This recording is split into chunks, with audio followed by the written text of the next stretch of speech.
Good morning, guys. It's Maggie and I am back today, and I apologize if I seem rushed. The Maggie of 6 months ago screwed over the Maggie of today and scheduled this appointment for 9 a.m. And what appointment am I talking about? Sorry. I'm talking about my follow-up GI appointment. Originally, it was going to be the first appointment with this doctor, but he was able to see me way earlier than originally planned, so he said, keep this appointment, we'll use it as a follow-up to see how you're doing. That's where I'm going today. It's very early in the morning, and I did not sleep at all last night. It felt like I woke up around 3:45 in the morning, and yeah, I feel pretty miserable today, but I need to get to this appointment. I'm already running late, and there's gonna be traffic, and it's raining, and I may have to fill up the car, although I'm probably not gonna. We're gonna risk it.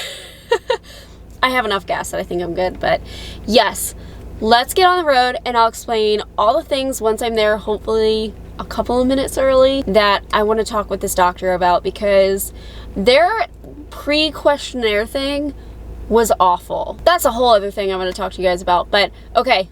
Let me get on the road.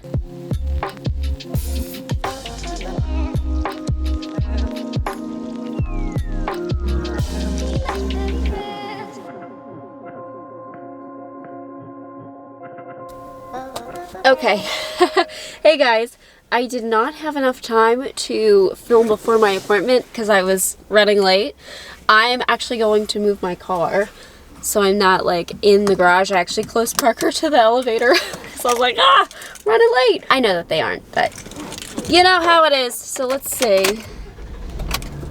This is why I don't park here also, because I can't see if there is somebody behind me.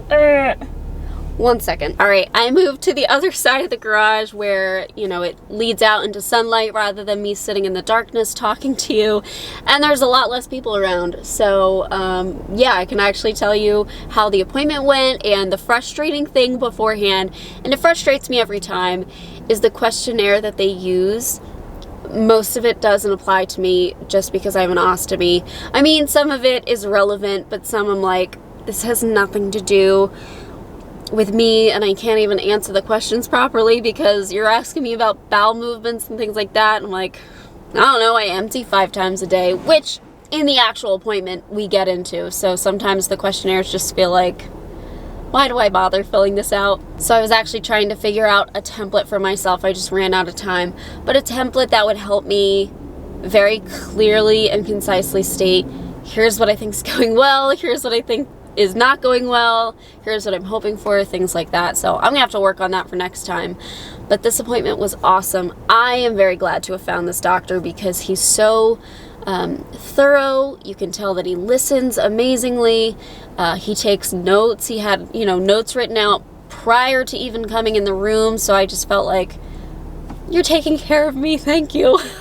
And he's very thorough when it comes to explaining things, which I really appreciate. I think that at the last appointment, he said he was aware that I was a nurse. You know, that probably is not the top thing on his mind.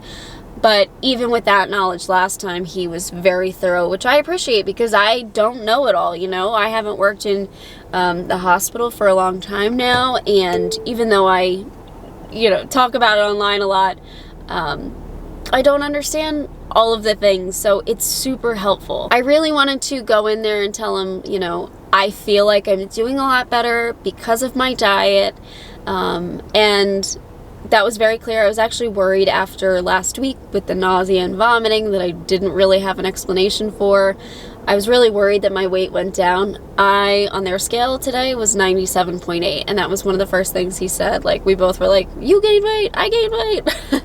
So I told him I was really thrilled about that. He asked, you know, what do you think it was? I said, my diet. I changed from not eating meat, or, you know, being a pescatarian, only eating fish, to now eating meat. And he said, that's amazing. Just like expanding your diet helped a lot, it seems. I said, yeah. I also wanted to mention the nausea and vomiting I had last week, although again, I think it was just a blip. I told him I didn't think it was a virus. I know that there's a bunch of stuff going around right now that is giving a lot of GI symptoms. It really did not feel that way to me.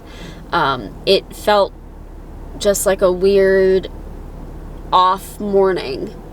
I don't know. Usually, I told him, I was like, when I get GI bugs, they are severe. And he goes, yeah, they usually are severe, just, in IBD patients, but also ostomy patients. I said, yeah, I typically wind up needing fluids or something like that. I wind up going to the hospital. And I said, it wasn't that. It wasn't severe, but it was just annoying. So I said, listen, would you be willing to prescribe me Phenergan? It's not something that I would use regularly, but on mornings like that, it would have been helpful to have around because I was kind of miserable and I wanted to sleep and I wasn't throwing up anything that would be helpful to me.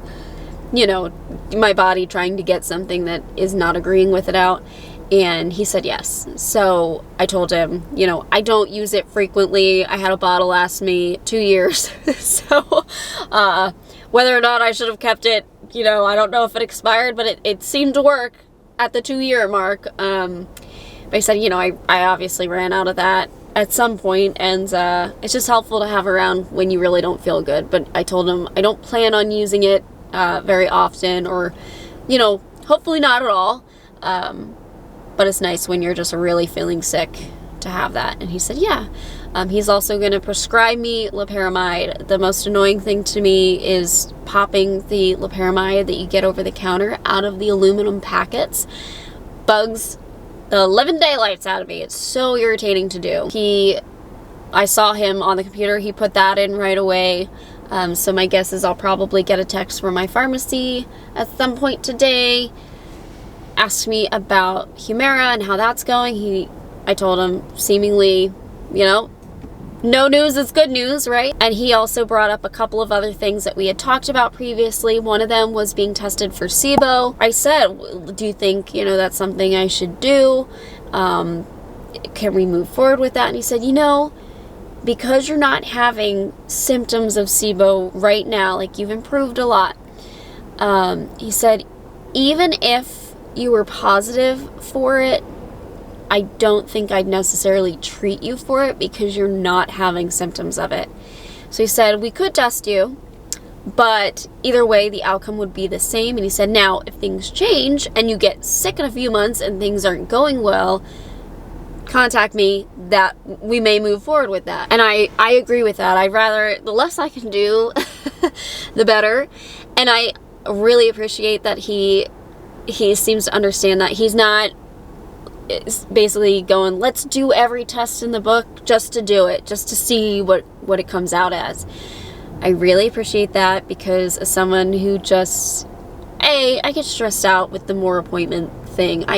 The more I have to do, the more annoying it is to me. But also, I don't like to waste resources, money, all of that. That's a real battle for me, is just finding the time to do all of this stuff, finding the money. Freaking a lot of these tests are so expensive, and even with insurance covering it, there's still a lot that I have to pay out of pocket. There's still a lot that I owe. Like, it's frustrating because it just builds up. So I really appreciate that. And he said, now you're probably wondering when I'm going to bring up scopes. And I was like, yeah, I was going to ask about that too.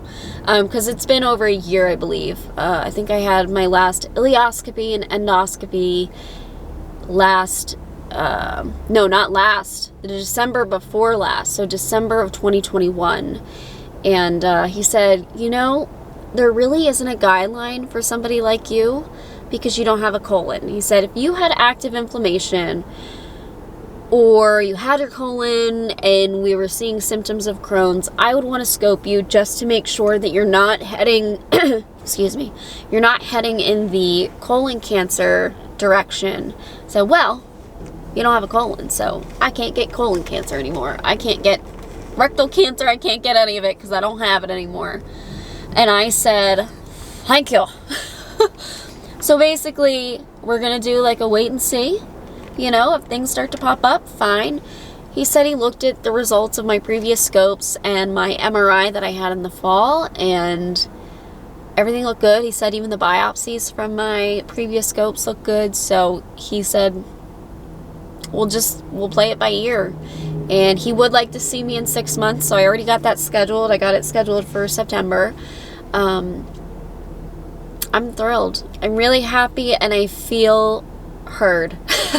I feel like it was a good conversation, and also he made me very comfortable. Sometimes I get, like, depending on who it is, I get really uptight and I don't feel comfortable talking, or, you know, I am, you can probably tell this through my YouTube videos, I like to joke and use humor, and while we're talking about serious things, like, also keep an air of not seriousness, because I don't know, when there's difficult topics, like you're talking about your disease and your bowel movements, I like to just, let's have a laugh about it. So I like that he can laugh with me. Some doctors are like, oh, well, this is very serious and you shouldn't be laughing about this. So that wasn't how it is at all. Or the doctor can be too touchy-feely, and I don't like that either.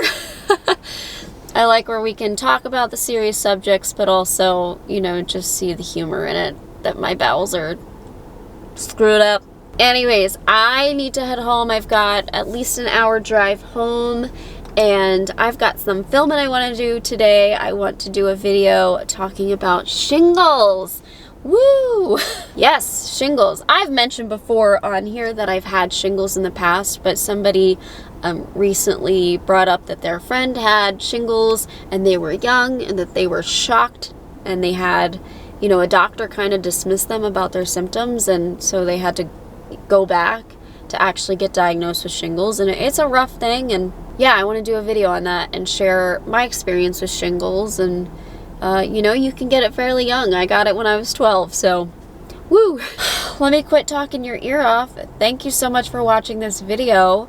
I'm so happy. I weigh 97.8 pounds in the morning before eating, and I haven't had fluids in over a week. Other than the fact that I, like, didn't sleep very well last night, today is a good day. And it's also St. Patrick's Day. I am wearing my green, and I did get a couple comments that I had called it St. Patty's Day in my video. I promise you I'm saying Paddy with a D. It's just when I talk fast, Patties. I don't know. It comes off like a T. I'm sure that the YouTube auto closed captioning thing is probably putting it as T's, but trust me, my family would not be proud of me. I come from my mom's side is very Irish, and there are a lot of redheads, including my brother and my nephew. So, very Irish family, a lot of mix and O's in our last names. Mine is not, just because, well, my husband doesn't have an Irish last name, and my dad is not Irish, at least not that we know of, because he was adopted. But yes, my mom's side is very Irish, and I work with an Irish company. And you know what I don't do when I'm with the Irish company? Because the few times that I've been out to see them at their offices, you know, if we go out to dinner and we order a drink, I do not order Guinness with them, because I know the comment I'm gonna get. I'm gonna get the, oh, you should really try it in Ireland.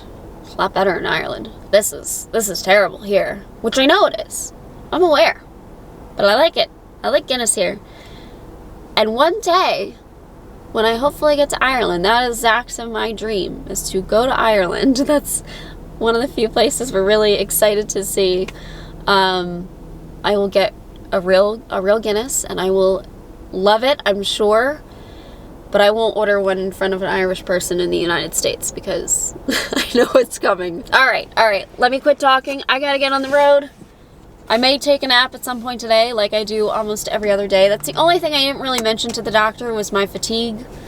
But I have good days, I have bad days. I'm going to keep trying things to improve that. But let me get my music going, and I'll head home. So thank you so much for watching this video. I will see you very soon. Bye, guys.